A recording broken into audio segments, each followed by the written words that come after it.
이번 강의는요, 이제 여러분이랑 자녀 양육의 이제 실제에 대한 이야기들을 함께 이야기를 나눠보려고 합니다.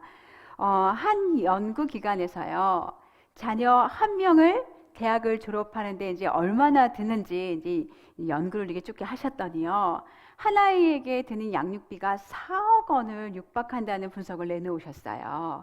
자녀를 양육할 때 이처럼 이제 큰 비용이 들어가는 이유가 바로 이제 사교육을 이렇게 꼽으셨는데요. 만약에 우리 아이들을 사교육을 시키지 않으면 한 3,800만 원 정도가 필요하대요. 그런데 사교육을 최소한으로 시키면 거기에 9천만 원이 더 필요하고요. 최고 수준으로 시키면 3억 1,400만 원까지 풀어난다고 이야기해요. 그러면 대체 세상에 있는 이 사람들이 4억이라는 어마어마한 돈을 투자해서 자녀를 양육할 때 이 비전은 무엇일까요? 물론 우리 아이들에게 좋은 직업을 가지고 성공하게 해서 이 땅에서 행복하게 살려는 이제 그런 비전들을 가지고 계실 거예요. 그리스도인인 우리도 별로 세상과 다르지 않을 것 같다는 생각이 들어요. 우리도 우리 아이들이 좋은 직업 가지면 좋죠. 세상에서 성공하기를 바라죠. 또 자녀들이 이렇게 세상에서 선한 영향력을 끼치고 행복하게 살아가기를 모든 그리스도인들도 바라요. 좋은 비전입니다. 그러나 그리스도인으로서는 너무나 작은 비전이에요. 농 웨이크필드 목사님은요, 그리스도인의 자녀 양육의 가정의 어떤 비전에 대해서 이렇게 말씀하셨어요. 우리 자녀들이 하나님의 영광을 위해서 영적으로 강하고 하나님을 사랑하고 또 사랑하고 섬길 줄 알며 이웃사랑이죠. 또 일에 능숙한 성인 남녀, 가족을 부양하고 세상을 섬기는 일에게 훈련을 받는 것이 그리스도인의 가정의 비전이라고 이렇게 말씀해 주셨어요. 세상에서 4억을 투자한 비전은 이 그리스도인의 가정의 비전과 어때요? 비슷할까요? 아닐까요? 여러분 한번 생각해 보셨으면 좋을 것 같아요. 이 4억을 이렇게 투자하는 그런 비전, 그런 교육은 우리가 이제 그리스도인의 자녀 양육의 그런 비전과는 굉장히 다르지요. 그렇다면 누가 이 비전을 향한 교육을 해야 할까요?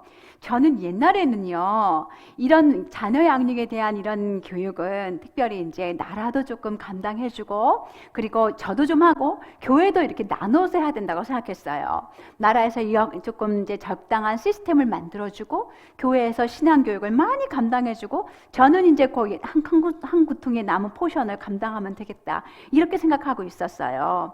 그런데 뭐 나라에서 장학금도 주고 나라의 역할들을 하시죠. 그리고 교회에서는 또 뭐 기독교 대안학교나 자녀들의 어떤 신앙교육을 조금은 감당해 주시죠. 그러나 부모를 도울 뿐이지 자녀 양육의 100%의 책임은 우리가 부모에게 있다는 이야기를 계속 여러분들과 함께 나누고 있어요. 오늘 이제 여러분이랑 함께 이야기할 목차가 앞으로 쫙 나올 텐데요. 이 12가지의 사례들이에요. 저희가 하나님을 사랑하는 자녀로 키우기 위해서 저희 집에서 아이들과 함께 했던 5가지, 일찍 자고 일찍 일어나기, 또 매일 성경 읽기와 묵상, 가정예배, 주일예배, 기도하는 습관, 또 이웃을 사랑하는 자녀로 우리 아이들을 키우기 위해서 가족관계 안에서 먼저 사랑하는 것을 배우고 이웃을 섬기는 자녀로 훈련하는 몇 가지 예들, 또 성경적인 남성성과 여성성을 빼놓을 수 없죠. 이웃사랑에서 또 성교육에 대한 이야기들, 그 다음에 세상을 섬기는 청지기로 훈련시키기 위해서 물질의 성지기, 시간, 그리고 재능과 은사에 대한 청지기를 어떻게 훈련했는지 여러분이랑 함께 이야기를 하려고 합니다. 좀 방대한 이야기예요. 왜냐하면 복음에 견고한 자녀 양육을 보시면 9장에서부터 11장까지의 내용이에요. 너무 방대한 내용을 제가 짧게 1시간, 한 10분 정도의 시간을 통해서 여러분과 좀 간략하게 이야기를 좀 나눠보려고 합니다. 이 목차는요, 저희가 저희의 자녀 양육 26년 동안, 20여 년 동안 적용한 거예요. 그래서 그리스도인으로서 우리가 자녀 양육을 할 때 성경적 원리는 같지요. 그런데 가정마다 적용하고 실행하는 것은 조금 다를 수 있어요. 그래서 이것을 쫙 여러분에게 알려드리는 것도 이렇게 똑같이 하세요 라고 이야기하는 것이 아니라 저희는 이렇게 했어요. 그래서 몇 가지 아이디어와 큰 그림을 보여드리고 여러분께서 이 큰 그림과 아이디어를 보시고 여러분의 가정에서 어떤 것을 선택할 수 있을지, 그리고 적용할 수 있을지, 또 어떤 부분은 어떻게 발전시킬 수 있을지 함께 이야기를 아이들을 부부간 대화를 나누시면서요, 좀 결정하시면서 자라가셨으면 좋겠습니다. 먼저 우리 아이들을 하나님을 사랑하는 아이로 영적으로 강한 아이가 되려면 어떻게 해야 할까? 아마 많은 분들이 영적으로 강한 아이 그러면 성경 말씀을 읽고 묵상하고 암송하는 것을 이렇게 떠올리실 거예요. 그런데 이것이 가능하게 하려면 어떻게 해야 될까요? 일정한 시간에 우리 아이가 자고 일정한 시간에 일어나야 이 일들을 할 수 있는데, 의외로 이렇게 일정한 시간에 아이들이 일어나고 자는 가정이 많지 않더라고요. 그냥 아이들에게 아무 때나 자기가 원하는 시간에 자게 하는 가정이 많이 있다는 것을 발견했어요. 정해진 시간에 일어나지 않으면 아침은 우리 항상 물밀듯이 막 달려오잖아요, 우리에게. 그렇게 되면 정말 중요한 일들을 해야 하는 것을 미루게 돼요. 아이들의 삶 속에서 가장 중요한 일을 하기 위해서, 훈련하기 위해서 일찍 자고 일찍 일어나는 훈련을 해야 합니다. 그래서 저희 집에서는 일정한 루틴이 있었어요. 저녁 식사를 하고 나면 그때부터 잠잘 준비를 하는 거예요. 잠시 아이들에게 자유시간을 주고, 그리고 침실에 모여서 그날 하루 어떻게 보내는지 아이들이랑 이야기하고, 그리고 나서는 엄마 아빠가 이제 책을 읽어줬어요. 20분에서 30분 정도 책을 읽어주고 기도하고 잤는데요, 책 읽어주는 게 대단히 피곤하죠. 많이 피곤하지만 여러분이 이 책을 읽는 것을 통해서 여러분도 그리고 자녀도 큰 유익을 누리실 수 있을 거예요. 특별히 자녀들에게 책을 읽어줄 때는요, 자녀들의 수준보다 조금 높은 그런 책이 좋아요.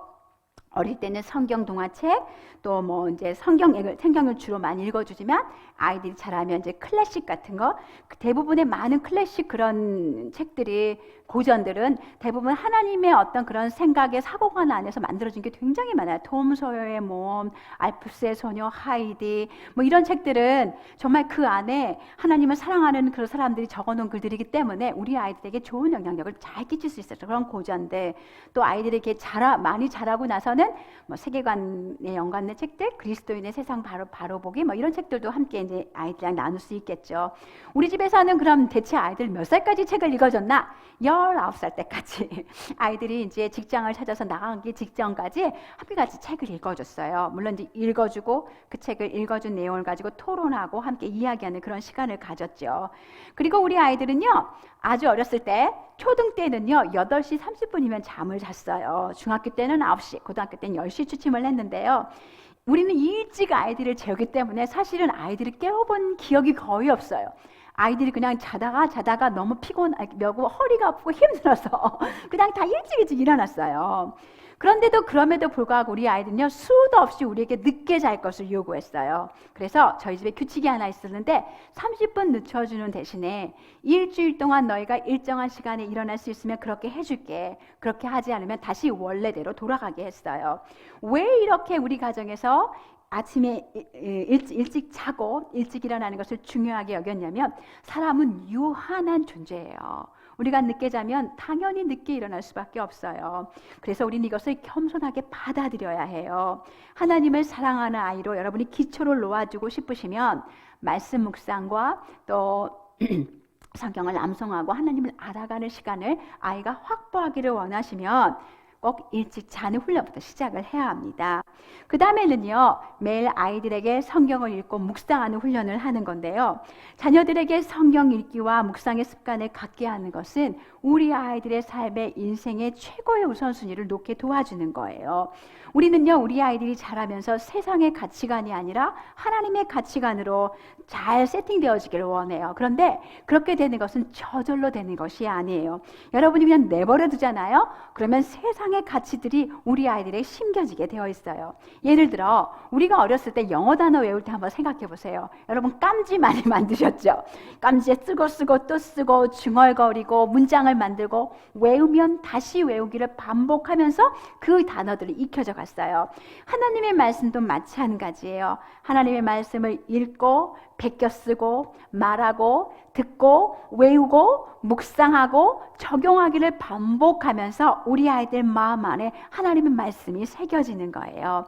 시편 1편에 복 있는 사람처럼 되게 하는 것은, 정말 과실을 많이 맺는 그런 사람을 되게 만드시려면 다른 방법은 없어요.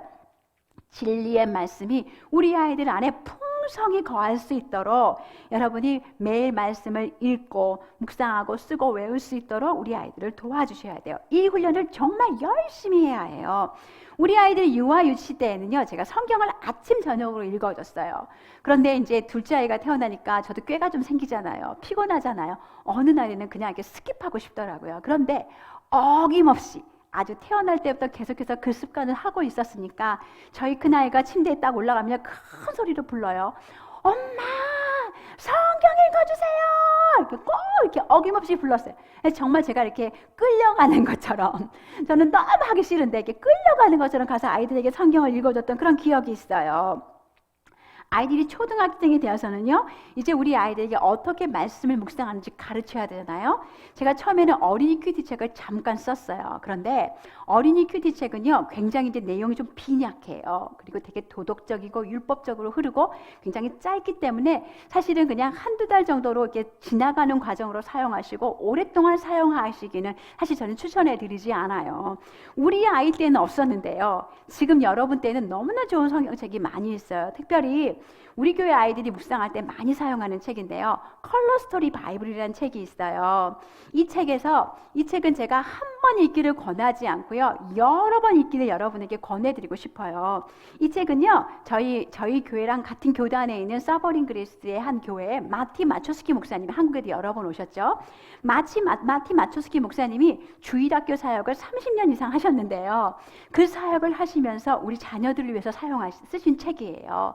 책의 모든 한 페이지 한 페이지마다 이 구약의 이야기든 신약의 이야기든 이 이야기를 예수 그리스도께로 연결해서 매일 페이지마다 복음을 이야기하고 있어요. 그래서 첫 번째 읽을 때는 그 책이 또 제게 감사한 것은 3가지 질문이 있어요. 첫 번째 여러분이 읽을 때에는 아이들과 읽을 때 혹시 글을 모르는 아이면 여러분이 읽어주실 때 이 3가지 질문에 답을 찾게 하세요. 두 번째 읽을 때에는 우리 처음 일기를 배웠을 때 그림 그리고 또 이렇게 한두 마디 이렇게 적었던 거 기억나시잖아요? 그것처럼 두 번째 읽을 때는 아이들이 같이 그림을 이렇게 그 읽은 내용을 기억하면서 그림도 그리고 어떤 내용은 마음에 와닿는 구절들이 있으면 베껴 쓰기부터 사실 시작하는 거예요. 베껴 써보세요. 세 번째 아이들과 함께 할 때는요, 이제는 우리 아이들이 벌써 2번을 읽었어요. 세 번째 할 때는 그 내용이 더 바삭바삭하게 아이들 머릿속에 들어오기 시작할 거예요. 몇 절이라도 배우고 느낀 것을 한번 적어보게 하세요. 여러분이 지금 이 화면에서 보시고 있는 것은요, 저희 교회 아이가 이제 직접 자기가 묵상한 어떤 과정들을 어떻게 이 컬러 스토리 바이블을 사용해서 하루하루 묵상을 하고 있는지, 어떻게 발전되어 갔는지 발전사가 나와 있어요. 처음에는 아이들의 그 글이 간단해요. 그런데 몇 달 가지 않아서 이만큼 묵상 내용이 길어져 있는 것을 여러분이 발견하실 수 있을 거예요. 그래서 처음 아이들 큐티 책으로 제가 이 컬러 스토리 바이블 여러분에게 추천해 드리고 싶고요. 그 다음에 이제 이것을 한 3번 정도 반복하고 났으면 아이들이 한 2학년, 3학년 이 정도 이제 나이가 되면 그때는 그냥 성경책을 읽으면서, 특별히 쉬운 번역으로 된 성경책, 저희 집에서는 표준 세번역 성경을 사용했어요. 그 성경책을 한 장 읽고 거기서 배운 점을 10줄 정도 쓰게 했어요. 줄거리 5줄을 쓰게 하는데 그 5줄에 하나님은 누구신지, 하나님의 성품, 하나님의 명령, 하나님이 금하신 것, 하나님이 하신 일을 찾게 했고요. 그 다음에 무엇을 적용할 것인지 5줄, 그것도 찾게 했어요. 감사할 것, 회개할 것, 믿어야 할 것, 삶에 적용해야 될 것, 이런 것을 찾게 했어요. 어떤 때는 성경 본문이 되게 어렵죠. 이해하기 쉽지 않죠. 아이들이 자라가면서 ESV 스터디 바이블 이런 것들을 활용하게 했는데, 사실 ESV 스터디 바이블은 굉장히 길어요. 그래서 애들이 어떨 때는 피곤하고 지칠 수도 있어요. 저희 교회에서는요, 모든 성도들이 함께 맥체인의 성경 읽기 따라서 하루에 한 장씩 성경을 묵상하고 있는데요. 저희 교회 홈페이지에 보면 묵상 그 게시판에 목사님이 성경 내용을 중심으로 해서 성경을 묵상하시고 이렇게 올려놓은 글들이 있어요. 만약에 우리 아이들이 본문을 어려워하면 우리 교회에서는 그것도 우리 아이들이 활용해서 자기가 제대로 묵상을 하고 있는지, 혹시 이상하게 성경을 적용하고 있는지 한번 살펴볼 수 있겠죠. 저희 교회 한 자매님이 이 성경 묵상할 방법을 이렇게 얘기하시더라고요. 생묵상. 생묵상이라고 얘기하셨어요. 저희 교회를 오기 이전에 어떻게 성경 묵상을 했냐면 이렇게 생명의 말씀 이렇게 나오는 이게 그 한 페이지 큐티책 있잖아요. 또 이제 그런 큐티책 보면서 한 페이지 한두 구절 한 10절 정도 성경을 읽고 거기에 쓰여져 있는 글을 읽고 아 나는 큐티 끝 이렇게 하셨다는 거예요. 그런데 이건 너무 좀 빈약하죠. 우리가 하나님의 말씀을 스스로 읽고 스스로 해결할 수 있게 이해할 수 있도록 해석할 수 있는 능력을 잘해야 하기 때문에 어쩌면 성경의 내용을 나는 잘 몰라 어떻게 해야 될지 모르겠어 이렇게 하신 분이 혹 계시다면 부모님들 중에서 여러분도 컬러 스토리 바이블을 한번 시작을 해보세요. 그래서 그 성경을 통해서 한번 쫙 처음부터 끝까지 읽으면서 묵상을 하시면 아마 성경 전체의 맥이 보이시기 시작할 거예요. 그래서 아이들도 이제 그렇게 하면서 묵상을 쓰게 했는데요. 저희 아이들이 묵상하는데 위기가 찾아왔어요. 어느 날 하나의 아이들이 막 울면서 얘기하는 거예요. 아빠, 우리가 묵상을 하는데 매일 똑같아요. 하나님은요 자비하시고 사랑이 많으시고 인자하신 분이시고 그 다음 묵상을 하는데도 하나님은 사랑이 많으시고 자비하시고 인자하시는 분이시고 매일매일 똑같은 하나님을 찾으려니까 힘들어요. 그러니까 우리 묵상 안 쓰면 안 돼요. 성경은 읽을게요. 이렇게 우리 아이들이 얘기를 했어요. 그런데 저희 남편이 우리 아이들이 이렇게 설득했어요. 애들아, 성경을 읽기만 하잖아? 그러면 수도관에서 물이 휙 지나가는 것처럼 너희 마음에서도 하나님의 말씀이 휙 지나가는 거야. 한두 절이라도 너희 마음에 오는 구절들을 적고 또 묵상하는 걸 훈련해야 돼. 매일매일 똑같은 걸 써도 괜찮아. 괜찮으니까 이거는 엄마 아빠가 너희한테 양보할 수 있는 게 아니야. 너무나 소중한 거기 때문에 너희 영혼을 위해서 진짜 중요한 거기 때문에 엄마 아빠가 굉장히 중요하게 여기는 걸 이렇게 아이들을 설득하면서 계속해서 묵상을 적게 했어요. 그 다음에는 가정예배입니다. 세 번째인데요. 가정예배는 정기적으로 우리 아이들을 제자화하는 그런 장이에요. 자녀 양육에서 문제가 있을 때만 제가 아이들을 훈계하고 도와주는 게 아니라 예방이 굉장히 중요하다고 여러분이랑 함께 같이 이야기를 나누었어요. 여러분은 어떻게 가정예배를 드리고 계세요? 저는요 나일론 신자 가정에서 태어났기 때문에 한 번도 가정예배를 들어본 적이 없어요. 그런데 저희 남편은 아주 신실한 가정에서 자라왔기 때문에 어렸을 때부터 이제 가정예배를 잘 들으셨는데요. 제가 이제 그 가정예배를 결혼하기 전에 참여해 볼 수 있는 그런 기회가 있었어요. 그냥 성경 한 장, 찬송을 어머님이 크게 부르시면 자녀들이 누워있다가 다 사절이 끝나기 전에 이렇게 앞으로 나와요. 그런 다음에 성경 한 장 읽고 그리고 누군가 한 사람이 기도하면 가정예배가 끝이에요. 없는 것보다는 괜찮고 그래도 그렇게 신실하게 하신 게 너무 귀하고 아름답지만 조금 아쉬워요. 그래서 성경에 이제 있는 내용들 가지고 자녀들과 함께 이야기할 수 있는 그런 시간을 가지시면 진짜 좋을 것 같아요. 가정 예배는요. 아이들의 마음속에서 하나님에 대한 생각이 어떻게 자라가고 있는지 살펴보고 돕는 시간이에요. 저희 집에서는요. 일주일에 4번 가정 예배를 드렸어요. 초등학교 때는 20분, 중고등학교 때는 딱 30분을 드렸어요. 더 이상 넘어가지 않아요. 아이들이 가정예배 시간이 길어지는 거 굉장히 싫어해요. 그래서 정확하게 20분, 30분을 지키느라고 정말 애를 썼어요. 매주 화요일에는요. 주일날 우리가 주일 말씀에서 함께 배웠던 이야기들을 아이들에게 설교 노트를 적게 하고 화요일에는 자기들이 알고 있는 모든 것 설교에 대한 이야기들을 다 이야기하게 했어요. 요즘 이 경보 방법이 유행이잖아요. 하브루타 내레이션이라고 하면서 정말 우리 아이들을 뭐 이스라엘의 교육 방법이라고 하면서 여러분 아마 여러 군데서 많이 들으셨을 거예요. 알고 있는 모든 것을 말로 얘기하는 것. 처음에 이렇게 아이들하고 함께 이렇게 예배했을 때는요, 우리 아이들이 이야기하는 거 이렇게 대충 하고 짧게 하고 간단하게 이야기하고 그랬거든요. 근데 시간이 지나고 지날수록 더 길게 얘기하고 논리정연하게 얘기하고 어떤 때는 노트를 덮고도 얘기하더라고요. 이렇게 우리 아이들이 잘할 수 있어요. 그래서 그 시간에 설교 시간에 궁금했던 것이 있으면 질문하고 그것을 어떻게 우리 삶에 적용할 수 있을지 아이들이랑 함께 이렇게 나눈 시간들을 가졌고요.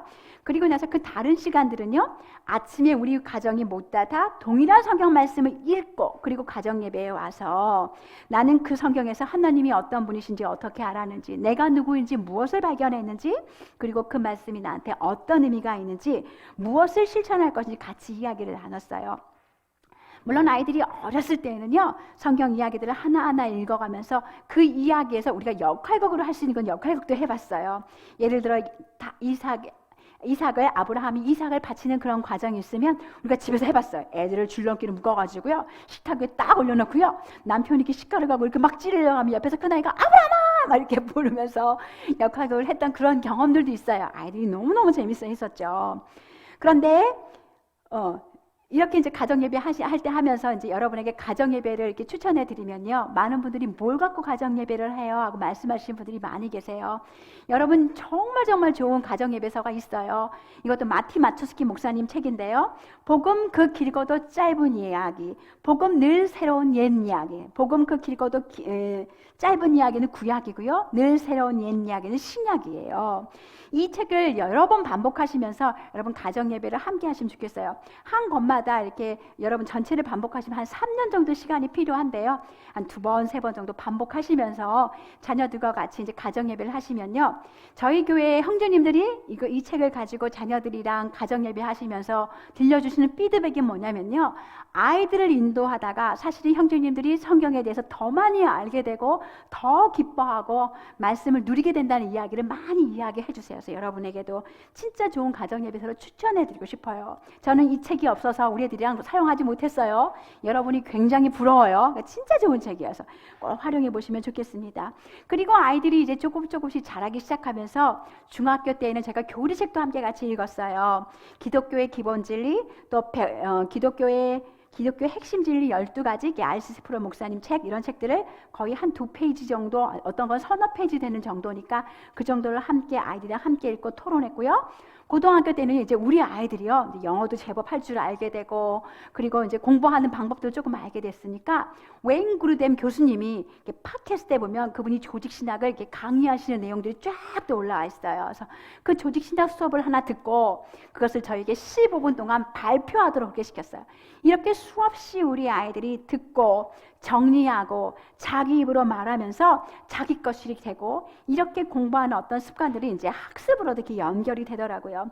가정 예배를 할 때 여러분 부모님들이 주의하실 게 하나 있어요. 우리 아이들이 뭘 배웠니? 뭐가 마음에 와닿았어? 이런 거 여러분이 물어보시잖아요. 이럴 때 아이들을 고쳐주지 않으려고 하셔야 되고, 면박 주지 않기, 잘 듣기, 여러분의 기대치를 좀 내려놓기, 이렇게 하시면서 가정 예배 하시면 조금 더 즐겁게 가정 예배를 하시지 않을까 싶어요. 가정 예배에서요, 아이들과 함께하는 가정 예배에서 정말 중요한 것은요, 엄마 아빠의 적극적인 동참이에요. 엄마 아빠가 느끼는 묵상을 진지하게 나누는 그것을 통해서 아이들이 엄마 아빠의 묵상 얘기를 들으면서 엄마 아빠의 태도를 보면서 말씀 안에서 배워가는 것이 많아져요. 제가 이렇게 강의하러 다니면요, 많은 분들이 질문하는 것 중에 하나가 어떻게 하면 우리 아이들이 즐겁게 가정 예배를 할 수 있을까요? 많은 분들이 물어보세요. 여러분, 그런 날은 오지 않아요. 어렸을 때 막 우리가 역할극하고 막 이럴 때는 애들이 재밌어했어요. 좋아했어요. 손꼽아 기다렸어요, 가정 예배를. 그런데 사춘기가 됐을 때 아빠가 아침에 교회에서 기도하시고 나서 이제 오셔가지고 애들아 모여라 하면요, 우리 큰아이가 이렇게 아이고 오늘 모여라 또 왔네 또 왔어 이렇게 북상노트 이렇게 흔들면서요, 딱 예배하러 앉는데 어떻게 하냐, 이렇게 비딱하게 이렇게 앉아요. 마음이 힘들고 어렵죠. 막 이제 그런 아이한테 야, 너 이거 예배드릴 태도가 뭐야 이게, 이렇게 얘기했다가는 그날 아이도 마음이 상하고 우리도 마음이 불편해서 예배를 드릴 수 없는 상황이 자꾸 생기더라고요. 그래서 아이들의 반응에 좌지우지 되지 말고 주님이 우리 아이들을 만나주시는 그 날까지 우리는 그냥 신실하게 우리 아이들에게 복음을 전해야 돼요. 저희 남편은 가끔씩, 이것도 가끔이에요, 우리 아이들이 양심이 호소했어요. 애들아, 아빠도 바빠. 아빠도 가정예배 하는 거 가끔씩은 글쎄 이걸 해야 되나 말아야 되나 고민할 때도 있어. 그런데 그럼에도 불구하고 이렇게 너희와 함께 하나님 말씀을 나누고 이야기하는 것은 하나님이 살아계시기 때문이야. 정말 소중한 하나님의 말씀이 이곳에 있기 때문이야. 그래서 아빠가 너희들에게 이렇게 하나님의 말씀을 알려주고 싶은 거야. 너희들 마음을 아빠한테 줘. 이렇게 이야기하시고 정말 간곡하게 이야기했던 적이 참 많이 있어요. 아이들의 반응과 상관없이 가족 예배는 계속됩니다. 왜 그럴까요? 아이들의 영혼이 소중하기 때문이에요. 그 아이들의 영혼과 영혼이 잘 되는 것과 연결되어 있기 때문에 우리는 아이들과 함께 가정 예배하는 것을 아이들의 모습이 어떠함에 상관없이 포기할 수 없습니다. 네 번째는 주일 예배예요. 주일 예배는 교회의 영광에 참여하는 거죠. 자녀들이 자라면서요, 이제 주일을 지키는 문제로 부딪히기 시작했어요. 자녀들이 가고 싶어하는 해외 봉사 체험의 면접날, 국제기구에서 여러 사람들과 함께 모여서 지방에서 봉사하는 어떤 일정 속에 주일이 포함되어 있어요. 직장에도 주일 예배 시간이 근무 시간일 때도 있고 중요한 시험도 주일일 때가 많이 있어요. 검정고시와 같이 피할 수 없는 시험은 어쩔 수 없지만 그렇지 않은 것들은 최선을 다해 조정하게 했고 어떤 것들은 포기하게 했어요. 또 해외나 지방에 갈 경우 주일을 성수할 것을 약속받고 아이들이 그 교회에 주보를 이렇게 찍어가지고 인증샷을 보내기도 했어요. 이렇게 우리가 우리 아이들에게 주일 예배와 또 교회 소그룹 모임에 참여하는 것을 굉장히 중요하게 여겼다는 것은 교회 공동체의 중요성을 아이들에게 알려주기 위함이었어요. 하나님은 우리 그리스도인을요, 한 사람으로 부르신 것이 아니에요. 그분의 몸이 교회 공동체이기 때문에 공동체로 우리를 부르셨어요. 주님의 몸으로 부르셨기 때문에 한 몸인 공동체 속에서 서로 돕고 섬기고 잘하고 또 사랑과 선행을 격려하면서 주님의 몸인 교회를 서로 건강하게 세우는 일은 대단히 중요한 일이에요. 제이씨 라일은 부모의 의무라는 책에서 이렇게 말해요. 주일을 지키지 않는 것이 자기 영혼을 살해하는 일이라고 자녀들에게 분명히 말하라고 말씀하세요. 여러분은 주일 예배를 중요하게 여기는 부모이십니까? 코로나의 영향으로 사실 이제 참 큰일이 났어요. 그냥 온라인으로 우리가 예배하는 것이 습관이 되어서 아니면 그냥 대충 어디 가든 이제 조금 우리의 모습이 많이 경각심 많이 사라진 것 같아요. 여러분 다시 좀 우리 이렇게 조여할 필요가 좀 있어요. 이 예배를 정말 중요하게 여기고 또 우리 아이들은 사실은 이게 얼마나 중요한지 잘 모르죠. 또 이해하기 어렵죠. 그러나 여러분은 아시잖아요. 여러분은 아시기 때문에 자녀와 함께 하나님 앞에 나가서 예배하는 일에 또 적어도 자녀가 여러분과 함께 집에서 살아가는 동안에는 엄마 아빠가 절대로 양보할 수 없는 일이라고 아이들이 어렸을 때부터 알려주셨으면 좋겠어요. 다섯 번째는 기도하는 습관입니다. 하나님을 의지하는 삶인데요. 기도는 예수 그리스도의 십자가 때문에 그 십자가로 죄사함과 의롭다 하심을 얻은 우리가 하나님의 은혜의 보좌 앞에 날마다 담대히 나갈 수 있는 특권이에요. 구약에서는요, 지성소 하나님의 은혜의 보좌 앞에 대제사장만 그것도 1년에 딱 한 번 나갈 수 있었어요. 우리는 자녀가 어릴 때부터 이 하나님의 은혜의 보좌 앞에 나아가는 것이 얼마나 놀라운 특권인지 모든 삶의 순간순간 가르치고 우리 자녀를 인도해야 돼요. 처음 자녀에게 기도의 어떤 모습들을 기도를 가르치는 것은 부모의 모범을 통해서 여러분이 가르칠 수 있어요. 아기 때부터 일어나자마자 잠자리 들기 전에 식사하기 전에 아플 때 유치원에 갈 때 수시로 자녀와 함께 기도해 주세요. 우리 집에서는요, 아이들이 유치원생일 때 이제 하루 어떻게 지내는지 물어보고 오늘 기도해 줄 친구 없어? 이렇게 물어보면서 중보기도가 시작되었어요. 잠자리 들기 전에 성경 읽고 친구들을 위해서 기도할 거 이야기하는데요. 특별히 우리 집에 하나는요, 기도가 끊이질 않는 거예요. 그래서 맨날 그냥 큰아이한테 이렇게 발로 차임을 당해서 야! 그만해! 기도가 너무 길어! 막 이렇게 이야기를 많이 들었어요. 가족들 사이에서요, 우리가 기도 제목을 이렇게 적어놓고 기도한다는 소문이 막 이렇게 들리니까요, 여기저기 기도를 부탁하는 사람들이 많아졌어요. 그래서 생긴 게 강가족 중보기도 리스트였어요. 매끼 식사 때마다, 저희 이제 홈스쿨 했으니까 매끼 식사 때마다 식사하기 전에 한 가지씩 중보기도 제목을 정하고 그것을 위해 기도하고 식사를 했어요. 우리 집에 어려운 일이 있을 때, 필요한 것이 있을 때 살아계신 하나님 앞에 함께 기도하는 것은요, 굉장히 흥분되고 막 이렇게 익사이팅한 일이에요. 그래서 그것을 이렇게 응답받으면요, 하나님께 감사하고 애들이 막 소리를 지르고요, 하나님 감사합니다, 내 마음의 소원도 하나님은 들으셨네요 하고 얼마나 많은 그 기도의 추억들이 우리 가정 안에 쌓여 있는지 몰라요. 이렇게 부모와 함께 중보하는 그 기도가요, 이제는 아이들의 개인 기도로 이어지더라고요. 태권도 승급 심사가 있는 날 7살, 8살 이럴 때인데요, 큰아이가 내일 격파를 잘할 수 있을지 엄청 걱정이 됐나 봐요. 어느 날 그래요. 엄마, 저 안방 가서 기도할게요. 아무도 못 들어오게 해주세요. 그 안방은 제가 주로 혼자 기도하던 방이었어요. 그 방에 들어가서 열심히 기도하더라고요. 하루를 시작할 때 마지막 시간에 가정예배를 하면서 교회 지체들의 아픔과 질병을 얘기를 들었을 때, 여러분의 아이의 친구가 아프다는 이야기를 들으면 집을 떠날 때, 수련회를 갈 때, 시험 보러 가는 길에, 여행을 떠날 때, 교회를 갈 때 차 안에서 오늘 주일 예배를 위해서, 인생의 골짜기에서, 가정에 어려움이 있을 때 여러분 곧바로 하나님을 신뢰하면서 여러분의 자녀들과 함께 기도하세요. 부모는 모든 상황들 속에서 자녀가 어릴 때부터 하나님을 의지하는 이 문화를 만들어 주셔야 돼요. 본 로번츠는요, 세상과 나를 향한 하나님의 디자인이란 책에서 이렇게 이야기하셨어요. 인간의 기본적인 관계는 아래나 수평이 아니라 위를 향해 맺어진다.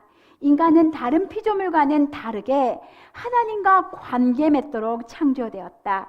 이 진리가 우리 삶의 목적과 시간 사용, 교육과 다른 일을 훈련하는 데도 반영되어야 한다. 다음 세대가 가정과 학교에서 그저 경제적으로 잘 살도록 준비되면 그것으로 만족하는가? 그렇다면 우리는 그들을 동물보다 못한 존재로 생산의 단위로만 취급하고 있는 것이다. 우리는 그들이 하나님을 아는 자들이 되도록 힘써야 한다라고 말씀해 주셨어요. 그리스도인의 가정이라면 우리의 다음 세대들을 세상이 4억을 투자해서 길러내는 생산의 단위로만 취급하지 말아야 합니다. 부모는 자녀들이 매일 아침을 깨우고 말씀과 예배, 기도 속에서 하나님과 관계를 맺으면서 하나님을 알아가는 자들이 될 수 있도록 힘써야 합니다. 큰 두 번째는요, 이웃을 사랑하면서 섬기는 자녀로 어떻게 우리 아이들을 자라게 할 수 있을까 함께 이제 나눠보려고 하는데요.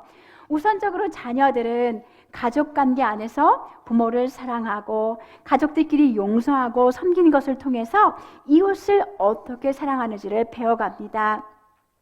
6번째, 그럼 우리는 어떻게 가족관계 안에서 사랑할 수 있을까? 가족관계 안에서 크게 사랑하는 것은 서로 용서하고 격려하는 건데요. 우선적으로 자녀 편에서 우리 아이들은 부모에게 순종하는 것을 배워야 해요. 이미 우리 첫째 날에서 순종에 대한 이야기를 여러분이랑 나누었어요. 그리고 부모님도 마찬가지, 부모 편에서 우리는 하나님이 우리에게 원하시는 권위, 온유하고 온화한 따뜻한 그런 권위를 우리 아이들에게 사용해야 합니다. 우리 부부는요, 우리 아이들에게 집에 있는 사람들을 사랑하지 않으면 집 밖에 있는 사람들을 사랑할 수 없다고 수없이 얘기했어요. 집에서부터 이웃 사랑하는 것을 우리가 연습하는 거예요. 가족관계에서 서로 사랑하는 것은 용서하고 격려하는 것이다 여러분에게 말씀드렸는데, 아마 용서는 강의 중간중간에서 얼마나 중요한 건지, 우리가 잘못했을 때 서로에게 용서 구하는 것, 용서해 주는 것 대단히 중요한 것이라고 여러 번 말씀드려서 더 이상 언급하지 않을게요. 이제 격려하는 것에 대해서 함께 이야기하고 싶은데요. 이 격려는 저희 부부가 자녀를 양육하는 동안 가장 많이 실패했고 힘들었던 부분이었어요. 자녀를 격려하는 게 굉장히 어렵더라고요. 왜 이렇게 어려울까? 아이들이랑 24시간 같이 있으니까 아주 엉망의 모습, 불순종하는 모습을 매일매일 보잖아요. 하루 종일 자녀를 평가하고 있어요. 야, 너 왜 이거 하네? 이거 이렇게 하지, 저렇게 해야지. 하루 종일 지적하고 있으니까요, 집안 공기가 탁해요. 제가 우리 아이라도 별로 있고 싶지 않을 정도로 이렇게 되는 거예요. 그래서 우리가 기억해야 돼요. 우리 아이들의 정체성을. 그들이 누군지 생각해야 합니다. 우리 아이들은 하나님의 아들, 딸이에요. 예수 그리스도께서 피값 주고 사신 자녀들이에요. 빌립보서 1장 6절 말씀에 보면 우리 안에 착한 일을 시작하신 이가 그리스도 예수의 날까지 그 일을 이루신다는 말씀이 있어요. 하나님께서 착한 일을 시작하시기 때문에 그리스도 예수의 날까지 계속 우리 아이의 삶 속에서 성령께서 일을 하고 계신다는 그 소망을 우리가 가지고 자녀의 삶 속에서 크게 눈을 뜨고 하나님이 일하고 계시는 작은 변화의 순간, 은혜의 증거를 찾아서 그것을 말과 행동으로 이렇게 격려로 쏟아 부어주는 연습을 부지런히 해야 해요. 저도 되게 힘들었어요. 매일매일 하나님 앞에 기도하고 도와달라고 하고, 하루가 지나기 전에 자녀들에게 격려하는 일을 하려고 무던히 애를 썼어요. CJ 메어니 목사님은요, 자녀를 격려해 주는 것의 중요성에 대해서 이렇게 말씀하셨어요. 자녀를 성실히 격려해 주지 않으면 결국에는 원망하는 마음만 잔뜩 심어줄 수밖에 없다. 하지만 성실한 태도로 늘 격려를 아끼지 않으면 잘못을 책망할 일이 생겼을 때 그런 때는 반드시 찾아오기 마련이다. 훨씬 더 효과적으로 행동의 변화를 이끌어낼 수 있다. 왜냐하면 책망을 들어도 꾸지람이 아닌 격려로 받아들일 수 있는 환경이 조성되었기 때문이다. 자녀를 격려하는 일 하루아침에 되지 않아요. 이것도요, 어쩌면 근육이거든요. 그런데 우리가 죄로 망가져 있고 늘 나쁜 모습, 고쳐야 하는 것들을 보는 습관들이 있다 보니 이게 망가져 있는 근육을 사용하려면 여러분 아시잖아요. 열심히 의도적으로 열심히 다시 재활을 하셔야 가능한 일이에요. 그래서 여러분이 작심을 하시고 의도적으로 나는 오늘 하루 아이를 격려하지 않고 보내지는 않을 것이다. 작심을 하시고 하나님께 주님 기억하게 도와주세요. 기도하시고 실천에 옮기셨으면 좋겠습니다. 격려하는 것은 겸손한 사람만이 할 수 있는 일입니다. 우리 애들도요, 서로 격려하는 게 굉장히 어렵더라고요. 그래서 늘 경쟁하고 비아냥거려서 우리가 이제 롤플레이로 우리 아이들하고 이렇게 상황을 이렇게 설정해서 연습을 했어요. 저희 남편이 애들한테 그랬어요.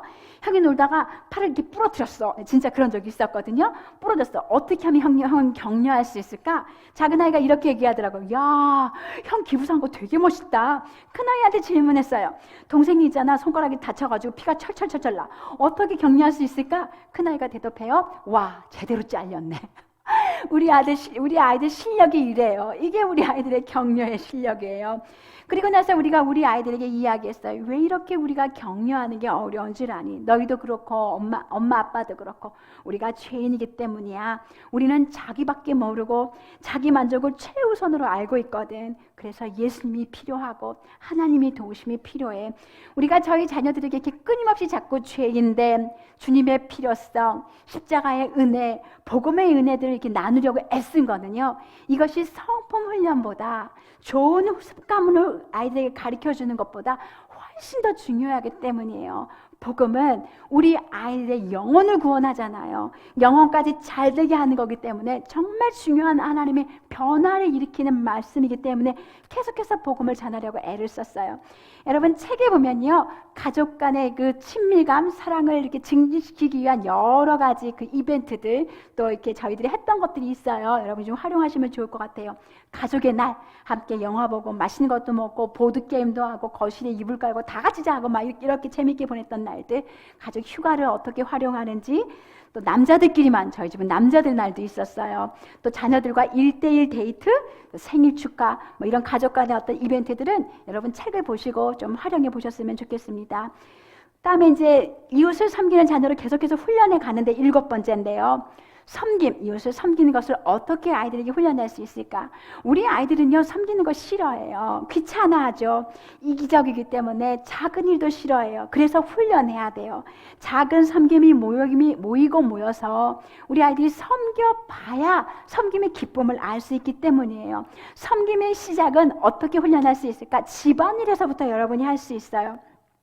집에서 작은 일이라도 여러분의 아이가 할 수 있는 일들을 나누어서 맡겨주세요. 화분에 물 주기, 애완동물에게 밥 주기, 장난감을 정리하는 거, 식탁 차리기, 휴지통 뭐 재활용 같은 거 분리하는 거, 설거지, 빨래, 청소, 여러 가지 여러분이 여러분의 아이랑 함께 해보세요. 이렇게 이제 우리 아이들에게 집안일을 할 때요, 사실 이제 부모님들한테 도전이 있지요. 이 집안일을 가르치는 게 수고스러워요. 그리고 아이들이 엉망으로 하기 때문에 이게 깨름직해요. 여러분 엄마 손으로 이렇게 완벽하게 하고 싶은 그런 유혹이 있으시겠지만 여러분 이 유혹을 견뎌내시고 천천히 아이들에게 집안일 하는 것을 알려주세요. 삶의 기본적인 것들을 배우고 해보세요. 밥하는 것, 세탁기 돌리기, 요리, 간단한 수리 이런 것들을 자녀들과 함께 해보세요. 그리고 섬김의 자리가 있을 때마다 여러분의 아이들에게 리마인드를 시켜주세요. 어디에 오케스트라를 하러 간다 간다거나 캠프를 간다거나 교회를 갔을 때 아이들에게 오늘도 너희가 어떻게 섬겨야 하는지를 알려주세요. 제가 저희 아이들 이렇게 오케스트라를 하러 갈 때마다 이게 전철에다 태워다 줬거든요. 전철에다 태워서 이제 아이가 내릴 때마다 항상 얘기했어요. Be a man, 남자답게 행동해, 남자가 돼 라는 뜻인데요. 이건 무슨 뜻이냐면 모든 남자는 하나님이 리더로 부르셨잖아요. 리더는 섬김을 받는 자가 아니라 섬기는 자예요. 권위를 막 마음대로 사용하는 자가 아니라 섬기는 자로 부르셨기 때문에 어느 곳에 가든지 인도하고 보호하고 공급하는 일을 하도록 아이들에게 격려한 거예요. 여자아이들을 보호하고 무거운 거 있으면 네가 날라야 돼. 아이들 도와줘야 돼. 배려해야 돼. 우리는 예수 그리스도의 섬김을 받은 사람들이에요. 은혜 받은 사람들이에요. 그러니까 어느 곳에든지 섬기는 사람으로 부름을 받았습니다. 또 우리 아이들에게 섬김을 가르칠 때 부모와 함께 섬길 수 있죠. 가족을 섬기거나 교회를 섬기거나 이웃을 섬기는 부모님의 모습을 아이들이 살펴보면서 계속해서 섬김이 자라요. 저희 집에는 손님이 참 자주 와요. 많이 오세요. 우리 아이들은 늘 손님의 상 차리는 엄마를 봤고요. 또 어렸을 때는 뭐 손님이 오시면 연주도 해드렸고, 또 손님들이 아이들을 데리고 오면 그 아이들이랑 같이 함께 시간을 보내는 것도 우리 아이들이 계획했어야 됐어요. 늘상 제가 손님 상 차리는 걸 이제 우리 아이가 지켜봤잖아요. 근데 우리 집에 한 아이는 이제 저를 능가해요. 가끔 이렇게 스페셜 데이에 우리한테 밥상을 차려주는데요. 거의 미슐랭가를 뺨치는 놀라운 밥상을 우리한테 차려줘요. 몇 주 전에 저희 집에 소그룹 자매님들이 이제 저희 모임을 하러 잠깐 오셨는데요. 아주 자원해서 그 자매님들을 축복해 주려고 호두파이를 구워주더라고요. 우리 아이들은요, 부모의 섬김을 보면서 함께 자라요. 여러분의 섬김의 자리에 우리 아이들을 초대해서 같이 섬기셨으면 좋겠어요. 8번째는요, 성경적 남성성과 여성성을 배우게 하시는 거예요. 우리 아이들이 성인이 되어서 이웃을 사랑하고 섬기면서 건강한 결혼을 세우기 위해서는 가정 안에서 먼저 배워야 할 것이 성경적 남성성과 여성성이에요. 그런데 요즘 이 세대에서 이 주제에 대해서는 굉장히 혼란스러워요.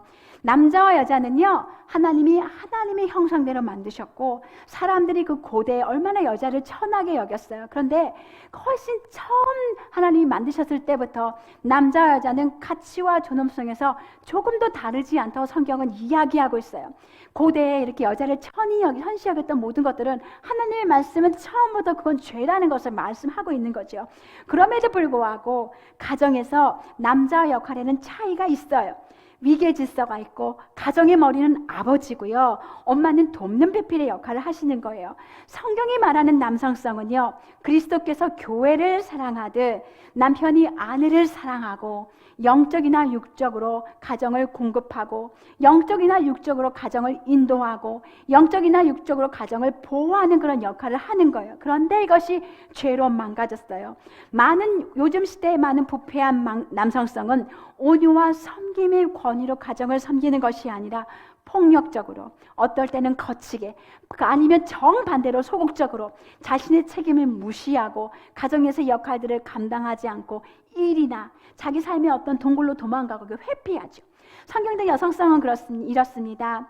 교회가 그리스도께 기쁘게 순종하듯 아내가 하나님께서 남편에게 주신 어떤 권위, 남편의 지도력을 존중하고 지지하고 자발적인 순종으로 남편을 돕는 것인데, 이것도 마찬가지로 죄로 망가졌어요. 부패한 여성성은 잘못된 욕망을 품고 남편을 누르고 남편을 지배하려고 하고 남편을 컨트롤하려고 하죠. 하나님이 계획하신 남편의 머리됨을 빼앗으려고 하고, 이것으로 인한 갈등이 온 세상에 가득합니다. 하나님은 자녀들이 부모를 통해서 성경적인 남성성이 무엇인지 배우기 원하시고 성경적인 여성성을 자연스럽게 배우기를 원하세요. 존 파이퍼 목사님의 코테이션이 있는데요. 여러분 참고해서 좀 읽어보시고요. 제가 많은 이야기를 해야 돼서 이건 잠깐 스킵하고 넘어가겠습니다. 자녀들은요, 부모의 결혼 생활 속에서 두 사람이, 남편과 아내가 어떻게 살아가는지를 지켜봐요. 여러분, 완벽하란 뜻이 아니에요. 우리는 완벽하지 않죠. 많이 부족한 부모들이고 부부들이에요. 그러나 부족한 부부가 어떻게 서로 상호 보완하고 각자 그리스도께 받은 복음 때문에 서로 사랑하고 서로 약함을 용서하고 용납하는지, 그렇게 하면서 결혼의 언약을 지켜가는지 우리 아이들이 지켜봐요. 그래서 여러분의 가정을 통해서 우리 아이들이 성경적인 여성성과 남성성을 배울 수 있도록 여러분 도와주셔야 돼요. 그 어디에서도 우리 아이들은 이 건강한 성경적 여성성, 남성성을 배울 수 있는 곳이 없습니다. 9번째는 성교육인데요. 이웃을 섬기고 사랑하는 아이로 여러분이 우리 아이들을 훈련할 때 이 성교육의 문제를 놓칠 수 없죠. 성교육을 우리 아이에게 하는 이유는 단지 죄짓지 말게 하려는 것이 아니에요. 그것을 훨씬 넘어섭니다. 성교육의 목적은요, 우리 자녀들이 그리스도인 남자와 여자로 건전하게 영적으로 충만한 삶을 살아가는 성인이 되고, 또 그리스도인 남편과 아내로 영적으로, 정서적으로, 성적으로 친밀감을 누리는 어떤 삶을 통해서 아주 행복한 결혼 생활을 누리게 하기 위함이에요. 요즘 우리 아이들은요, 우리 부모 세대하고 좀 달라요. TV, 인터넷, 영화, 광고, 친구들의 영향으로 성의 어떤 왜곡적인 문화, 부적절한 정보에 아주 많이 노출되어 있어요. 그것 때문에 혼전 성관계, 임신, 낙태, 성병 등으로 고생하고 있는 주변의 그 아이들, 그런 청소년들에 대한 이야기들 여러분 자주 들으실 수 있을 거예요. 이런 상황 속에서 사실은요, 부모는 자녀에게 가장 영향력 있고 효과적으로 성교육을 하실 수 있는 교사세요. 그런데 대부분의 많은 부모님들이 자녀와 성에 대한 이야기를 하는 것은 굉장히 어색해하고 불편해하세요. 어디서부터 어떻게 시작해야 할지 난감해하세요. 그래서 자녀들이 한두 번 성에 대한 질문을 하면요, 난색을 표현해요. 그러면 어떻게 되느냐? 우리 아이들이 다시 부모님에게 묻지 않아요. 그리고 세상이나 친구들에게서부터 정보를 입수해요. 먼저 부모님이 성에 대한 바른 지식을 가지고 계셔야 합니다. 그리고 우리 아이들이 세상에 잘못된 성에 대한 정보를 입수하기 전에, 해로운 정보를 받아들이기 전에 아이들의 필요 수준에 따라서 여러분이 성에 대한 신앙적인 기초들을 세워주셔야 돼요. 하나님이 인간에게 주신 성은 정말 아름다운 선물이죠. 성은 아름답고 좋은 것이지만 하나님은 성에 분명한 경계를 그려놓으셨어요. 성은 남편과 아내에게 하나님이 주신 선물이고 부부에게 위로와 기쁨을 주는 것이에요. 그러나 결혼의 경계 밖에서는 하나님은 성을 뭐라고 말씀하시냐면 음란, 음행, 부정함, 더럽힘, 간음, 성령을 주신 하나님을 저버림, 심판과 같은 단어들을 사용하시면서 강력하게 경고하고 계세요. 저희 집에서는요, 우리 아이들이랑 아주 자연스럽게 성에 대한 이야기들을 나눌 수 있는 기회가 많이 있었어요. 뉴스를 보다가 성폭행을 당한 아이들의 이야기를 듣거나 동성애에 대한 언급이 있을 때 잠언의 말씀에 보면 여러분 수많은 음녀의 이야기가 등장하잖아요. 그런 경고를 접할 때마다 영화나 드라마, 자녀들이 무엇이든지 성에 궁금해하는 이야기들을 물으면 단순하게 그러나 솔직하게 가르쳐 줬어요. 자녀들이 초등 고학년이 되면요, 5학년, 6학년 됐을 때는 1년에 한 번, 한 12월에 이렇게 스키 그 시즌이 약간 비철로 들어갈 때 아빠랑 함께 1박 2일 스키 여행 가는 시간들이 있었어요. 그때 스키 타러 가는 명목은 스키 여행이었지만 차 안에서 그리고 숙소에서 자녀들의 수준에 맞는 성교육 책을 하나씩 들고 갔어요. 그래서 자녀에게 성교육을 하셨는데요. 요즘에는요, 아주 어린아이도 성교육이 필요해요. 한 5살, 6살 유치아이들에게 여러분 내 몸은 소중해요 라는 크리스찬 책이 있어요. 수영복 이외의 어떤 부분을, 수영복으로 가리는 부분 이외의 어떤 부분을 누군가 만지면 안 돼요 라고 얘기하고, 누가 또 그런 일이 있을 때는 엄마 아빠한테 반드시 얘기해 달라고 아이들한테 얘기해 주라고 이제 그 책은 이제 그런 식으로 얘기하고 있는데요. 이 책도 여러분이 활용하셔서 유치아이들 좀 함께 같이 얘기해 줬으면 좋을 것 같고요. 저희 집은 프리스텝트에서 나온 자녀들에게 들려주는 성 이야기란 책을 사용했어요. 정말 너무나 좋은 책이에요. 근데 안타깝게도 이 책이 절판이에요. 과하지 않고 정말 필요한 정보만 딱 줄 수 있는 그런 책인데, 규장에서도 이제 자녀들에게 들려주는 성 이야기라는 책이 나와 있는데 이 책은 조금 과한 게 없지 않아 있어요. 그래서 여러분이 반드시 먼저 읽어보시고 여러분의 자녀의 수준에 맞는 책을 찾으셔야 되고, 또 그 책에서도 별로 이 이야기는 우리 아이들에게 들려주고 싶지 않다 하는 부분은 이렇게 호치켓을 찍으시든지 그 부분은 넘어가면서 아이들을 좀 도와주실 수 있을 것 같아요. 우리는 이제 그때요, 우리 아이들에게 자라면서 만나게 될 신체의 변화에 대해서도 알려줬어요. 털이 나거나 몽정을 하는 일을 엄마 아빠한테 알려주면, 야, 그날은 너희가 어른이 된다는 뜻이니까 파티하자. 그날에 기다렸던 그날 막 애들이 소리 지르고 난리가 났어요. 엄마 아빠 보세요 막 이렇게 난리가 났는데 왜 그랬을까요? 파티 때문에. 그런 기쁨의 시간들이 여러분에게 있었으면 좋겠어요. 또 딸들이 처음 월경하고 했던 시간 너무 소중한 시간이잖아요. 그 시간에 여러분 꽃다발도 주고 또 그 아이에게 순결에 대한 이야기도 함께 나눌 수 있으시면 좋을 것 같아요. 대부분의 자녀들이 성에 대해서 잘못된 그런 정보를 얻는 것은 스마트폰과 컴퓨터 그리고 인터넷입니다. 그래서 저희는 집에 있는 모든 컴퓨터에 자녀를 보호하는 프로그램을 깔았어요. 그리고 아이들에게 너희를 믿지 못하기 때문이 아니야. 세상이 악해서 엄마 아빠가 너희를 보호하고 싶어서 그렇게 얘기해 줬어요. 그리고 기회가 있을 때마다 적절하지 않은 영상물을 보는 것은 너희들의 영혼을 망가뜨리기 때문에 조심하라고 경고해 줬어요. 인간은 하나님의 형상으로 만들어졌어요. 너무나 소중한 인간이기 때문에 그 누구도 물건을 취급하거나 자신의 욕망을 따라서 오용하는 것은 하나님이 금하신 죄임을 말해줬어요. 그리고 그 죄는 장래의 결혼 생활과 이웃관계에서 잘못된 영향력을 끼칠 수 있다는 것을 경고해줬어요. 20살 생일 되면요, 아빠와 그 아이들이 이제 1대1로 데이트를 했어요. 그때 시계를 선물해주면서 시간의 청지기가 될 것, 그리고 순결에 대한 것들을 잘 지켜줄 것을 간곡하게 부탁했어요. 저희는 저희 아이들을 홈스쿨로 고등학교 때까지 다 홈스쿨로 했기 때문에 시간이 좀 늦게 이렇게 순결 선언을 이제 했는데요. 가족마다 조금 다르실 것 같아요. 학교 다니는 친구들은 조금 더 빨리 순교 사역 같은 거 함께 같이 하시면 좋을 것 같아요. 성인이 돼서도요, 아이들이 가끔 이제 친구들이랑 여행을 떠나잖아요. 참 이상해요. 우리 아이들이요, 또래들끼리 있으면 가끔 어리석은 일에 용감해져요. 그래서 우리 아이들에게 어리석은 일, 후회할 일을 절대 하지 말 것을 당부하면서 우리 아이들을 보냈어요. 실제로 한 아이가 유럽 여행 갔는데 게스트하우스에 만난 한 형이 사창가를 가자고 우리 아이들을 유혹했다 그래요. 근데 이 아이가 단호하게 그것의 위험성을 이야기하고 말렸다는 이야기를 들으면서 얼마나 감사했는지 몰라요. 이렇게 부모가 열심히 가르쳐도 우리 아이들이 죄인이기 때문에 죄에 빠질 수도 있고 넘어질 수도 있어요. 제가 책에 조금 이제 그런 사례를 조금 말씀을 드렸는데, 그럴 때 실패했을 때 여러분 복음을 나누는 기회로 삼으시고 우리 아이를 다시 거룩하게 세워줄 수 있는 그런 기회로 삼으셨으면 좋겠습니다. 캐롤린 리스트롬은 이런 이야기를 했어요. 부모 그리고 하나님과의 가까운 관계를 맺는 청소년은요, 그렇지 못한 청소년보다 성적인 유혹과 강압을 훨씬 더 잘 이길 수 있다고 이야기해요. 여러분이 자녀와 좋은 관계를 맺는 것이 얼마나 많은 여러 가지 유혹에서 여러분의 아이를 보호하는지 몰라서 여러분이 마음을 쓰셔서 자녀의 마음을 사고 자녀와 좋은 관계를 맺는 일에 여러분의 시간을 투자하시기를 간절히 바랍니다. 다음은 세상을 섬기는 청지기예요. 일에 능숙한 성인 남녀로 우리 아이를 키우기 위해서 기본적인 것, 또 타고난 능력을 이렇게 개발하는 그런 건데요. 첫 번째, 그 10번째인데요. 물질의 청지기입니다. 이렇게 이제 성도들을 섬기다 보면 그리스도인들 가운데서도 물질로 고생하는 많은 분들을 만나게 돼요. 어떤 경우에는 예기치 않은 삶의 고난과 역경으로 물질의 고난을 겪게 되는 그런 경우도 있지만요.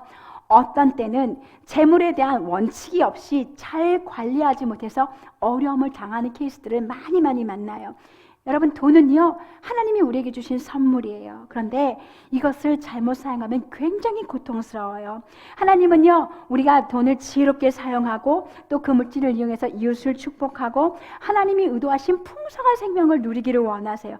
그렇게 하려면 우리가 하나님의 지혜를 배우고 그 지혜를 삶에 적용하고 우리 자녀들이 어렸을 때부터 어떤 기본적인 재정의 원칙들을 세워주고 그 재정을 사용하는 습관들을 여러분이 세워주셔야 돼요. 저희 집에서 사용했던 물질의 어떤 원칙들인데요. 물질뿐이 아니라 모든 것은 다 하나님이 우리에게 주신 거예요. 온갖 좋은 것은 다 하나님이 주신 거기 때문에 하나님께 10분의 1을 드리는 것은 우리 집에서는 최소한의 드림이에요. 필요한 것은 예산을 세워서 저축해서 사요. 차도 마찬가지예요. 그렇게 해서 우리 집은 할부하지 않아요. 빚지지 않아요. 뭐 집에 주거 문제 때문에 여러분이 빚을 지는 것은 어쩔 수 없지만 그것도 우리가 감당할 수 있는 범위 안에서 하고 미래를 위해서 얼마만이라도 저축을 하고 필요한 것이 아니면 사지 않도록 여러 번 생각해 봐요.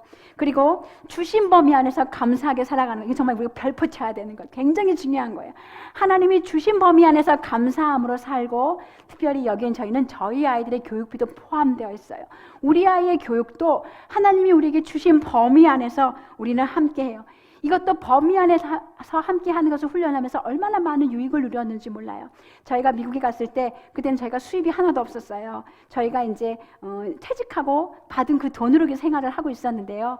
그러니까 저희 아이들 뭐 레슨이니 뭐 이런 거 할 수가 없잖아요. 그런데 이런 저희 형편을 아시고 하나님이 공급해 주신 선생님들이 계셨어요. 한 번은 줄리어드 다니는 선생님이 우리 아이들 레슨을 해주시기도 했고요. 물론 이제 형이랑 자기보다 조금 더 앞서간 형이랑 같이 연습하기도 했지만 이 삶에 만족하면서 그 시간에 기다리고 보내면서 하나님이 우리에게 채워주시는 그런 시간들을 많이 여러분이 자녀들과 함께 누리실 수 있어요. 우리 아이들이 어렸을 때 저희는 아주 부자 동네에 살았어요. 동부 이천동에. 그런데 우리가 살고 있는 사택은 조그만 거였거든요. 친구들이 살고 있는 집에 비하면 굉장히 초라해요. 그런데 우리 아이들이 늘 얘기했어요. 이 세상에서 제일 좋은 집은 누구 집? 우리 집. 우리 집에서 이 세상에서 제일 좋은 차는 누구 차? 우리 차. 왜? 하나님이 우리에게 공급해 주신 거니까. 만족하고 자족하는 훈련 굉장히 중요한 거예요. 그리고 어려운 이웃이 있으면 베풀기를 힘쓰자. 필요한 것이 있으면 우리 공급하신 하나님을 의지하자. 자녀가 어릴 때부터 힘을 다해서 이렇게 땀을 흘리고 버는 지혜를 가르쳐 주는 것도. 그래서 공짜로 돈도 잘 안 주고요. 선물도 잘 안 줬어요. 어릴 때부터 용돈 기입장을 또 사용하는 것도 우리 아이들에게 알려줬어요. 돈은 꼭 필요한 거죠. 그런데 이 돈은 누군가를 섬길 수 있는 굉장히 선한 것이에요. 아울러 돈은요, 성경에서 우상이 될 수 있는 어떤 가망성이 있기 때문에 위험성에 대해서 여러 군데에서 경고하고 있어요. 히브리서 13장 5절 말씀에 보면 돈을 사랑하지 말고 있는 바를 족한 줄로 알아. 알라 그가 친히 말씀하시기를 내가 결코 너희를 버리지 아니하고 너희를 떠나지 아니하리라고 말씀하셨어요. 여러분 돈은요 우리에게 결코 만족을 주지 않아요. 있으면 또 벌고 싶고 더 갖고 싶고 더 갖고 싶은 게 돈이에요. 하나님은 우리의 모든 필요 완벽하게 채우시는 분이에요. 그래서 있는 것 안에서 만족함으로 범위 안에서 살고 감사하고 더 그걸 넘어서 필요한 게 있으면 하나님께 구하면서 우리가 하나님을 사랑하는 것을 인생의 최고의 목적으로 살아가면서 우리를 절대로 버리지 않고 떠나시지 않는 하나님을 누려가실 수 있으면 정말 좋겠어요. 저는 때때로 그런 생각이 들어요. 넉넉하지 않은 게 어쩌면 더 큰 축복일 수 있어요. 넉넉하면 우리가 하나님을 바라보지 않고 그냥 있는 것을 당연하게 여길 수 있는데요. 넉넉하지 않기 때문에 하나님을 바라고 하나님을 의지하고 하나님을 신뢰하면서 그분이 채워주시는 이 순간순간을 경험하면서 하나님이 살아계심을 경험하는 시간들이 얼마나 많은지 몰라요. 그래서 혹시 넉넉하지 않으신 분들은 셀프 피리에 빠지지 마시고 자기 어떤 연민에 빠지지 마시고 주신 범위에서 만족하고 감사하는 연습을 자녀들과 함께 하시면서 절대 버리고 떠나지 않으시는 하나님의 은혜를 누리실 수 있기를 부탁드립니다. 11번째는 시간의 청지기예요. 시간은 영원하신 하나님이 주신 선물이죠. 그런데 한 번 지나간 시간은 영원히 돌아오지 않아요. 우리는 이 소중한 시간을 정말 소중하게 여겨야 되는데 그냥 흘려보낼 때가 굉장히 많이 있죠. 특별히 우리 아이들은요 놀고 싶어 하지. 항상 놀고 싶어요. 놀아도 계속 놀고 싶어 해요. 그래서 우리 아이들에게 이 시간을 잘 관리하는 지혜를 알려줘야 돼요. 시간을 관리하는 첫 번째 중요한 열쇠는요 하루를 충실하게 보내는 거예요. 골로새서 3장 23절에 보면 무슨 일을 하든지 마음을 다하여 주께 하듯 하고 사람에게 하듯 하지 말라고 말씀하세요. 이 말씀은 무슨 뜻이냐? 무슨 일을 하든지 충실하게 하라는 뜻이에요. 최고가 되라고 하나님은 우리에게 한 번도 요구하신 적이 없어요. 다만 최선을 다하라고 요구하셨어요. 그날 해야 할 일은 그날 충실하게 해내는 것, 작은 일에 성실하게 하는 그런 습관이 굉장히 중요해요. 사실 이 성실함이 아이의 실력이에요. 자녀들이 그러면 어떻게 충실하게 하루를 잘 보낼 수 있도록 도와줄 수 있을까? 저희 집에서 했던 것은요, 자녀의 삶을 이렇게 동기를 부여하고 또 잘 살아가는지 점검하는 것으로 이 일을 했는데요. 모든 아이들이 다 달라요. 그래서 여러분이 자녀에게 동기를 부여하시려면 자녀를 연구하셔야 돼요. 우리 아이가 뭘 좋아하는지, 어떤 것을 가지고 싶어 하는지, 어디에 관심이 있는지, 어디를 가고 싶어 하는지, 무엇을 하면 즐거워하는지 여러분이 생각해 보셔야 돼요. 자녀들이 좋아하는 거 가지고 계약을 하고요. 동기를 부여해야 돼요. 저희 집은 이제 홈스쿨 했잖아요. 그래서 그날 자기 책임, 공부하는 하루 분량, 이 작은 일에 충성하는 것을 굉장히 중요하게 여겼어요. 그래서 우리 아이를 도와줘야 하는데, 제가 조금 전에 언급했던 것처럼 저희는 생일날, 뭐 설날 이런 거를 제외하고는 공짜로 아이들에게 장난감을 사주거나 뭐 선물을 주거나 용돈을 주지 않았어요. 어렸을 때부터 이제 생활 습관을 훈련하면서 스티커를 모으면 그 스티커가 30개, 100개 이렇게 모이면 자기가 원하는 장난감을 살 수 있었고요. 또 아이들이 조금 더 자라서는 개인 경건 생활을 포함해서 집안일, 학업 스케줄을 이렇게 표를 만들어서 그 스케줄을 아이들이 성실하게 수행해서 그 스케줄을 다 이렇게 종합을 해가지고 그래서 이렇게 일정한 용돈을 받을 수 있게 했어요. 그때마다 이제 부모 역할은 동기를 부여하는 건데요. 우리 아이들이랑 대화해요. 일정한 기간에 성취할 목록을 만들어요. 자녀들을 좋아하는 것을 제안하고 약속한 날짜에 그 딱 맞추면 이제 파티를 하는 거죠. 우리 아이들은 피자 파티 좋아했고요. 놀이동산 가는 거, 패밀리 레스토랑 가는 거, 어떤 때는 볼링, 또 영화, 푸짐한 상금 뭐 이런 거 엄청 좋아했어요. 이런 것들에 우리 아이들의 마음이 움직였어요. 어떤 경우는요, 계약이 실패했던 때도 많아요. 구두로 얘기를 했거든요. 서로 말이 틀리는 거예요. 그래서 그 이후로 저희 집의 모든 계약은 문서로예요. 아이랑 충분히 얘기하고요. 어떻게 할 건지, 뭘 할 건지 얘기한 다음에 그 다음에 이제 문서를 작성해서 각자가 그 계약자들이 사인을 하는 거예요. 그런 다음에 이렇게 집에 이렇게 냉장고 문에다가 딱 붙여놨어요. 저희 집에서는 약속을 지킨 게 철칙이에요. 우리 엄마 아빠는 무슨 일이 있어도 약속을 꼭 지킨다. 이게 우리 아이들에게 신뢰를 주었기 때문에 우리 아이들이 스스로 이 일을 하는데, 어떤 일을 성취하는데 이렇게 동기를 부여하는데 큰 도움이 되어줬어요.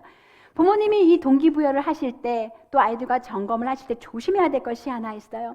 우리가 왜 아이들에게 동기를 부여할까요? 왜 아이들이 하루하루 살았던 스케줄이나 이런 것들을 점검해 줄까요? 이 목적은요, 우리 아이들을 격려해 주기 위함이에요. 아이들을 컨트롤하거나 압력을 가하기 위함이 아니에요. 매주 토요일에요, 저희 남편은 아이들의 일주일을 점검했어요. 아침 묵상을 비롯해서 공부, 집안일, 해야 할 일을 점검해 줬는데요. 그것에 따라서 용돈을 줄 때요, 늘 이렇게 이야기했어요. 너희가 작은 일에 충성했으니까 하나님이 더 큰 일을 너희에게 맡기실 거야. 이렇게 꼭 얘기하면서 용돈을 줬어요. 그 옆에서 들러리인 저는 막 와! 박수치고 막 소리 지르고 축하를 해줬어요. 그런데 그때마다 제 가슴에 뭉클하게 남는 게 있더라고요.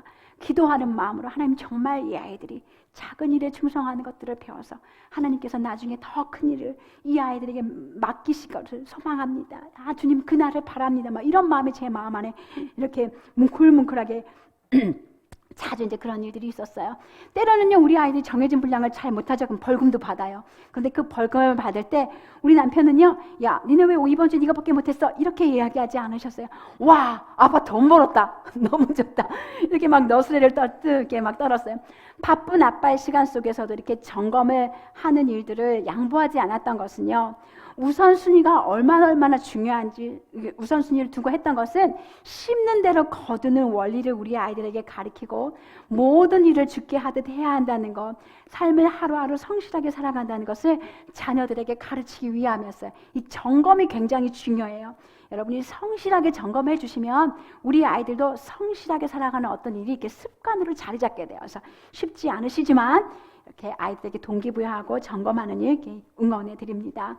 그렇게 시간을 청지기로 우리 아이들 살아갈 때요, 아마 많은 부모님들에게 고민이 되는 게 하나 있는데요. 이 스마트폰, 이 미디어를 어떻게 할 것인가, 아마 굉장히 많은 분들이 고민을 하시고 계시는 것 같아요. 아마 여러분이 모두 다 스마트폰의 해악에 대해서는 이미 다 알고 계세요. 이미 알고 계셔서 여러분들이, 제가 이제 여러분에게 권하는 것은 자녀들과 함께 이 해악에 대한 비디오들을, 영상들을 같이 보셨으면 좋겠어요. 그런 다음에 사실은 이런 미디어들은, 스마트폰은 최대한대로 늦게 주시는 게 좋아요. 그런데 여러분이 혹 아이들에게 줘야 할 때는 반드시 주기 이전에 사용하는 규칙도 알려주셔야 돼요. 9시 이후로는 절대로 사용하면 안 된다. 너희들이 만약에 이것에 어떤 규칙들을 어기면 1시간 사용해야 되는데 그 규칙들을 어긴다면 너희는 그 스마트폰 엄마 아빠한테 반납해야 돼. 한 달 동안 사용할 수 없어. 이런 식의 어떤 규칙들을 정확하게 알려주셔야 되고 그 규칙을 지키셔야 돼요. 저희 집에서는요, 최대한 늦게 줬고요, 통신비도 우리 아이들이 내게 했어요. 핸드폰도 사준 적이 없어요. 엄마 아빠 구식 핸드폰으로 사야 됐고 아이들이 자기 용돈으로 냈기 때문에요, 최대한대로 싼 요금제를 찾아내고 아껴서 사용하더라고요. 여러분 이제 이런 것도 하나의 방법이 될 수 있을 것 같아요. 그 다음에는 재능과 은사의 청지기예요. 모든 아이들이 다 달라요. 그리고 각 아이들마다 독특한 성격이 있고 또 재능이 있어요. 아이들이 이렇게 다른 것은요, 하나님이 그 아이들을 향한 하나님의 독특한 목적과 계획이 있다는 건데, 많은 부모님들이 이걸 간과하세요. 좋은 대학에만 우리 아이들을 보내고 싶어 해요. 그것보다 더 중요한 것은 맞는 과를 가게 하는 거죠. 우리 아이들이 적성을 찾는데 우리 부모는 돕는 사람이에요. 우리 아이들이 재능이 여기 있나 없나 알아보려면요, 제일 잘 하실 수 있는 방법은요, 직접 해보는 거예요. 어느 날 우리 아이가요, 해외에 유학을 가고 싶대요. 바이올린을 만든 사람이 되고 싶다는 거예요. 그래서 정말 이게 가능한가 한번 해보기로 했어요. 그래서 바이올린을 고치는 것을 찾아가지고 수리하는 것을 배우고 중고를 사서 하나를 팔아보는데요, 1년이 걸리더라고요. 바이올린 한 대를 파는데. 아이가 직접 수리하는 과정들 해보고 만드는 과정을 지켜보니까 하루 종일 어두운 곳에 앉아서 나무와 씨름하는 일이, 얘는 아웃고잉인 애거든요. 맨날 이렇게 바깥으로 나가고 돌아다니는 걸 좋아하는 애니까, 이건 내 적성이 아니구나 이렇게 알게 됐어요. 재능이 있다고 하더라도 직업으로 연결할 수 있는지도 생각해 봐야 돼요. 저희 집에 한 아이가 첼로에 좀 달란트를 보였어요. 아주 그 유명한 외고인 아이들 앙상블도 하고 유명한 선생님한테 무료로 수학할 수 있는 그런 기회가 있었는데요. 그때 전공을 해야 하나 말아야 되나 깊이 생각했어요. 그런데 전공하는 친구들은 한 7시간, 8시간 연습하잖아요. 콩쿠르에서도 막 입상하잖아요. 그걸 해보라고 했어요. 그랬더니 아이가 자기는 하루에 1시간 연습하면 충분하대요. 그러면 너에게 열정이 없구나. 그것을 직업으로 연결할 수 있는 열정이 없다는 걸 알고 내려놓게 해두었어요. 자녀들에게 여러분이 직업을 찾아갈 때 이렇게 물어야 하는 질문들도 있어요. 그 직업으로 하나님께 영광이 될까? 그 직업으로 가족을 돌보고 공급할 수 있을까? 그 일을 할 때 넌 기쁘니? 열정이 있니? 그 직업으로 교회를 섬기는 일도 가능할까? 세상의 모든 직업은 우리가 세상을 섬길 수 있지만 교회를 통해서 자라가야 되잖아요. 근데 그럴 수 없는 직업도 있기 때문에 생각해 볼 수 있도록 여러분이 자주 아이들과 대화하고 고민하면서 아이들의 진로를 이끌어 가셨으면 좋겠어요. 제가 참 숨이 찰 정도로 빠르게 이 12가지를 쭉 다 얘기했는데요. 우리 아이들이 하나님을 사랑하고 이웃을 사랑하고 섬기면서 해상을 섬기는 성지기로 자라갈 때는요, 어떻게 이 비전을 성공적으로 이룰 수 있을까? 내 힘이면 돼요. 아니면 선생님을 의지하고 학원을 의지하고 여러 군데를 의지하면서 이 비전들을 이루어갈 수도 있겠죠. 그러나 굉장히 이게 얕은 힘이에요. 우리가 이 비전을 이루어갈 때는, 가려고 하면 우리 아이들은 날마다 자기에게 힘을 공급해 주시는 하나님을 의지하면서 믿음으로 달려나가야 돼요. 다니엘서 1장 7절 말씀에 보면 하나님이 내 소년에게 학문을 주시고 모든 서적을 깨달아 알게 하셨다는 말씀이 있어요. 우리 아이들이 하루하루 살아갈 때 주님의 말씀이 우리 아이들 삶에 비치고 등불이기 때문에 하나님을 의지하고 신뢰하면서 걸을 수 있도록 여러분이 계속해서 우리 자녀들을 도와주시면 우리 아이들이 그리스도인의 비전, 영적으로 강하고 사랑하고 섬길 줄 알며 일에 능숙한 성인 아이들로 잘 자랄 수 있을 것이라 생각이 듭니다. 저는 이제 자녀 양육 거의 마쳤어요. 우리 아이들은 25살, 27살이에요. 여러분 아마 제가 굉장히 부러우실 거예요. 그런데 되돌아보니까요, 너무 눈 깜짝할 사이예요. 정말 잠시예요.